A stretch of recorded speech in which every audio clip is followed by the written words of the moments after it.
In Nairobi, Kenya, 29-year-old Zara Mwangi was sitting in a quiet cafe, laptop open, calmly reviewing her startup's financial dashboard.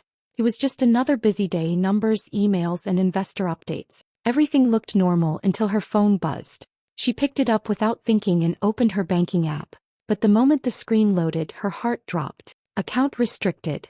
For a second she thought it was a glitch. She refreshed the app, then tried logging in again. Same message. Her chest tightened. This wasn't just her personal account. This was the main account for her company, Zara Tech Solutions. Salaries were due. Payments were pending. Investors were watching. Within seconds, calm turned into panic. Her fingers shook as she quickly called the bank. After a short hold, a representative finally answered. Zara tried to stay composed, but her voice betrayed her urgency. My account is restricted.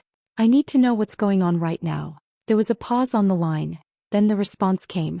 Ma'am, there was an attempt to transfer a large amount of funds from your account, authorized by your registered guardians. Zara went completely still.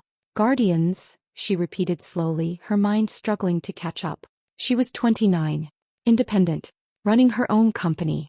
There was only one possibility.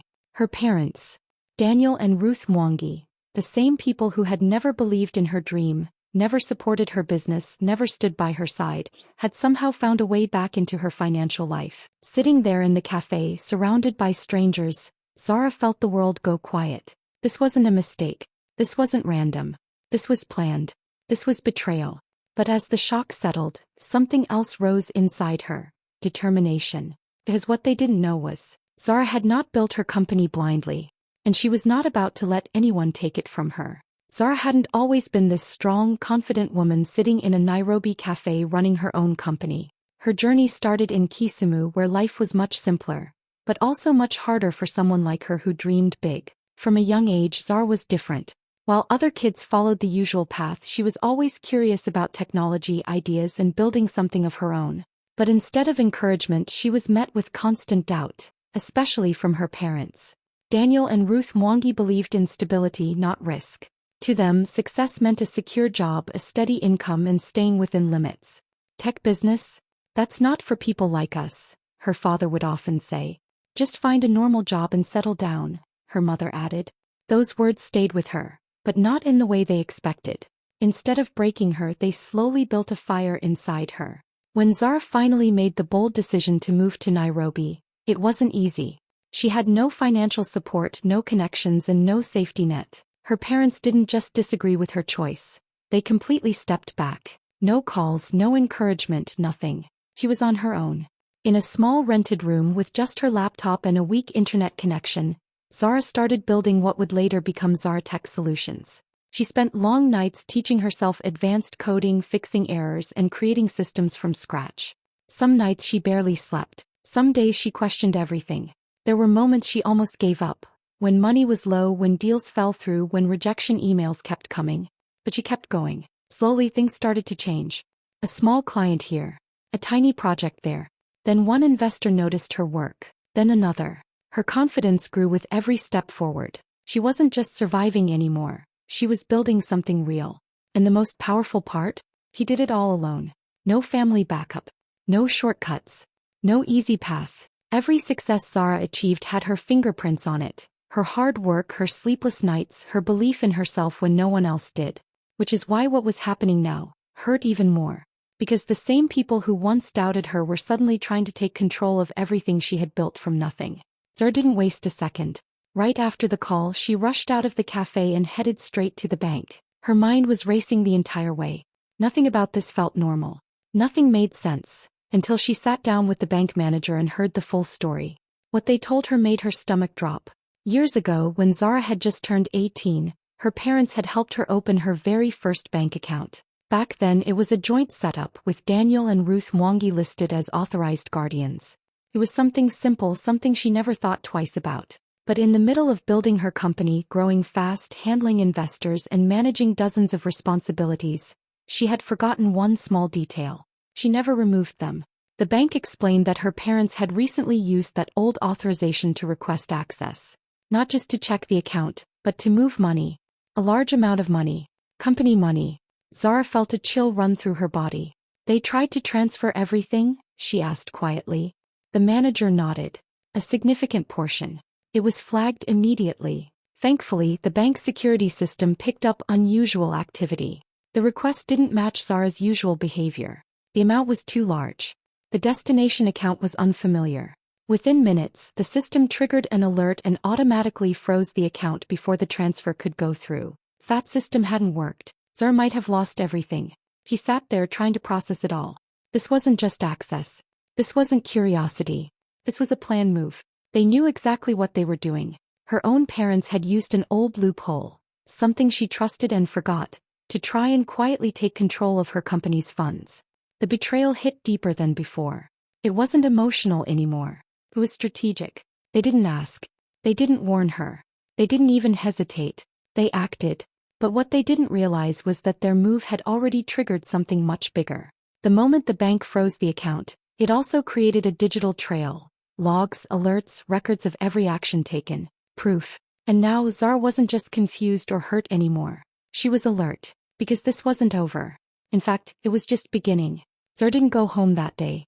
She went straight to her parents' house. Her heart was beating fast the entire drive. Part of her still hoped there was some misunderstanding, that maybe the bank got it wrong.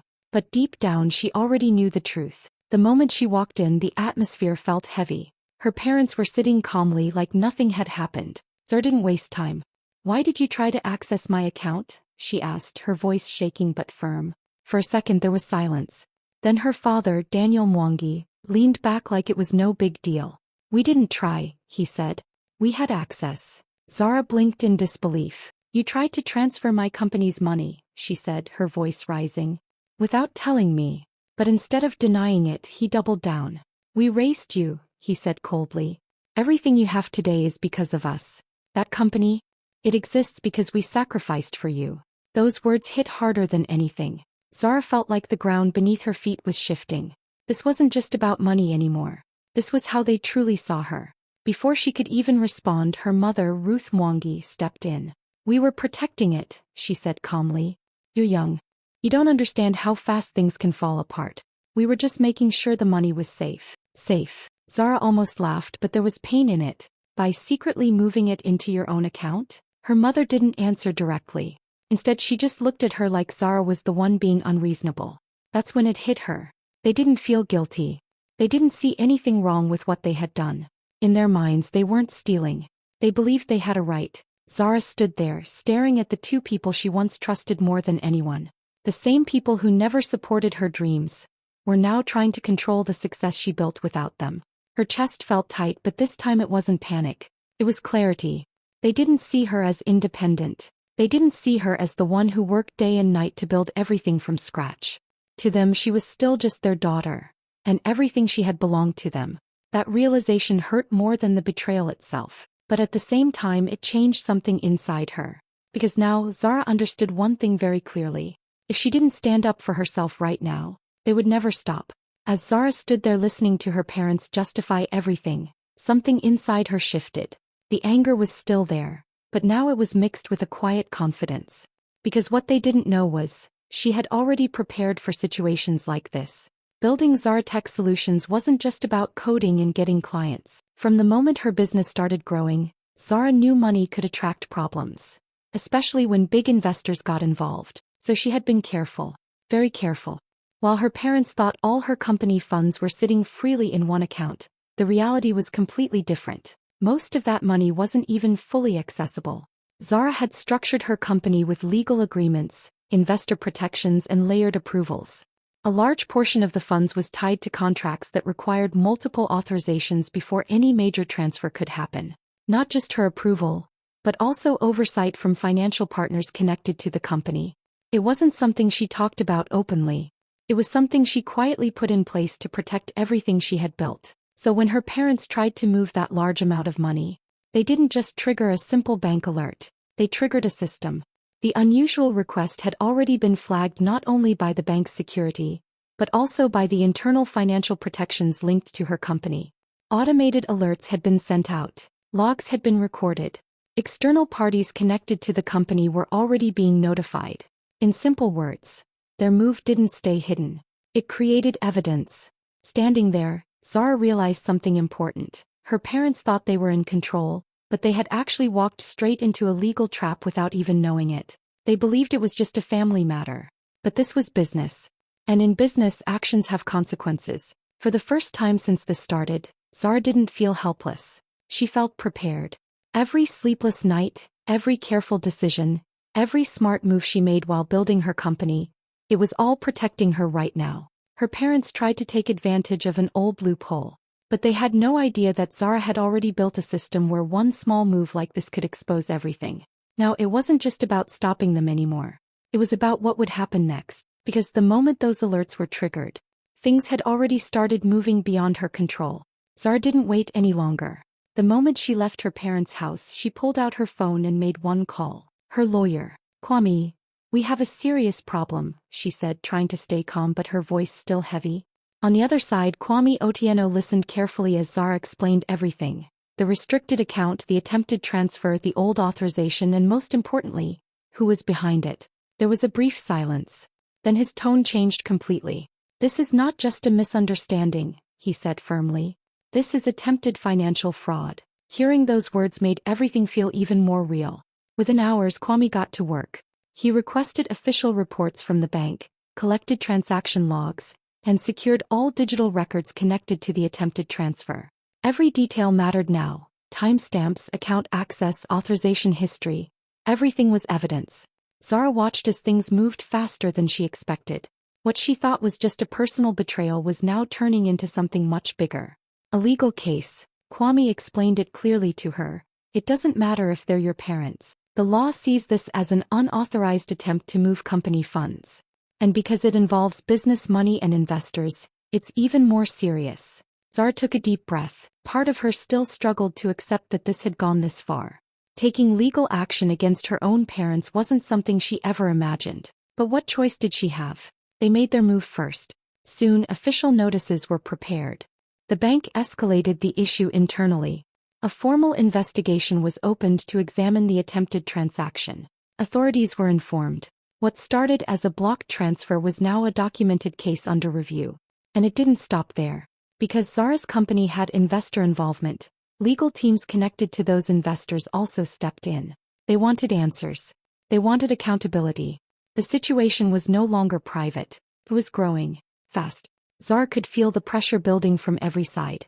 But at the same time she felt something else too. Strength. For years she had fought alone to build her life. Now for the first time she wasn't alone in the fight. The system was backing her. The truth was on her side. And the storm that her parents started had now turned into something they never saw coming. It didn't take long for news of the attempted fund transfer to start spreading. At first, it was whispers in Nairobi's business circles. Investors talking quietly over coffee, entrepreneurs sharing rumors in WhatsApp groups. People were curious. People were shocked. And once the story hit social media, it exploded. Zara's name started appearing in business forums, LinkedIn posts, and even news articles. Everyone wanted to know what had happened, how a young woman running a growing tech company could face such betrayal from her own parents. The story struck a chord because it wasn't just about money. It was about trust, independence, and the fight to protect something you built from nothing. Investors reached out to Zara, not to judge but to offer support. Some shared their own stories of family interference or financial threats, while others praised her for the foresight to set up strong legal and financial protections. Entrepreneurs began tagging each other in posts, using her experience as a warning and a lesson. In business, even family can't always be trusted, and preparation was everything. Online, the story went viral. Videos, short clips, and threads broke down the situation in simple terms. A young woman's parents attempted to take her company funds. The bank froze the transfers, and thanks to careful planning and legal safeguards, she kept control. People were inspired. They shared it with friends, colleagues, and family, often commenting on her courage and intelligence. For Zara, it was surreal. What started as a personal attack had turned into a public example of resilience. She didn't ask for attention, but the attention brought her something unexpected: validation. Validation that her hard work, her sleepless nights, and her careful planning were paying off in more ways than one. And it wasn't just about defending herself anymore. Her story became a symbol. It showed that with determination, smart planning, and courage, even the most personal betrayal could be overcome. It was a reminder to others to protect themselves, their businesses, and their dreams. Because sometimes the greatest threats come from the people you trust the most. Zara realized that while her parents tried to control her, the world was now watching her stand tall. And in that moment she understood that the exposure, though unexpected, had strengthened her position more than she ever imagined. Daniel and Ruth Mwangi had thought their plan was simple. Move a large sum of money quietly, claim it was for protection, and no one would ever know. But reality hit them harder than they expected. At first they tried to brush it off. "It's just family business," Daniel would mutter. "Zara will understand eventually." But Zara didn't stay silent, and the bank had already escalated everything. Legal notices, investigations, and official reports started piling up. Every move they made now had consequences. When the news of the attempted transfer began circulating in Nairobi's business community, they realized just how public their actions had become. Friends, neighbors, and even distant relatives started asking questions. Whispers in markets and offices turned into awkward stares and pointed comments. People who once respected them now looked at them differently. Their reputation, something they had carefully built over decades, was starting to crumble.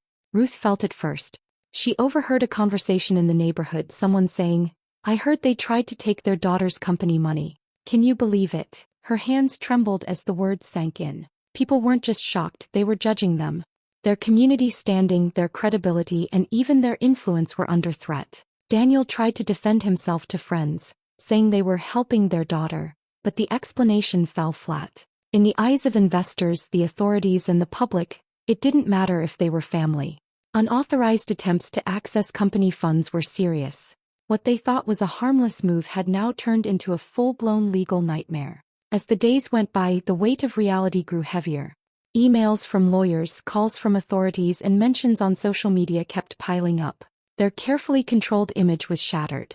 They began to see that this wasn't just a small mistake or a misunderstanding. It was a blatant attempt to interfere with someone else's success. For the first time, Daniel and Ruth truly understood what Zara had been facing. They hadn't just crossed a line, they had crossed the law.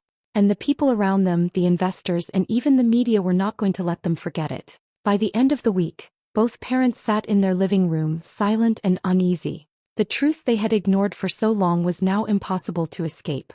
Their actions had consequences they hadn't imagined, and those consequences were only just beginning. After the legal storm began, Zara finally felt a sense of relief, but she knew the fight wasn't over yet. The first step was regaining full control of her company's finances. With her lawyer Kwame Otieno by her side, she worked closely with the bank to lift the restrictions on her accounts. Every transaction was carefully reviewed, every authorization double-checked, and finally the account was fully restored to her name alone. But Zara wasn't about to leave anything to chance. She knew that if she didn't take stronger measures now, someone else could try to interfere again. So she went straight to work restructuring her company's financial system. She set up multi-level authorizations for every large transfer, created separate accounts for operational costs, salaries, and investments, and tied all major transactions to legal agreements with her investors. Any attempt to move money without the proper approvals would now trigger instant alerts and legal notifications. She also revised the company's corporate structure. No single individual, family, employees, or even advisors could act without checks and balances in place. Everything was mapped out, documented, and legally protected. It was like building a fortress around her company, one that couldn't be breached. As she worked, Zara felt something growing inside her. Not just relief but confidence. For years she had built this business alone, faced rejection, and survived without anyone's support. Now, even after the betrayal from the people who were supposed to love her most, she realized she had the power to protect herself and her dreams better than anyone else could. When she finally stepped back and looked at everything she had put in place, she smiled. The fear, the panic, and the heartbreak were gone. In their place was control, strength, and certainty. Her company was safe, her finances were secure, and her independence was untouchable. Zara had turned what could have been a devastating blow into a lesson in resilience.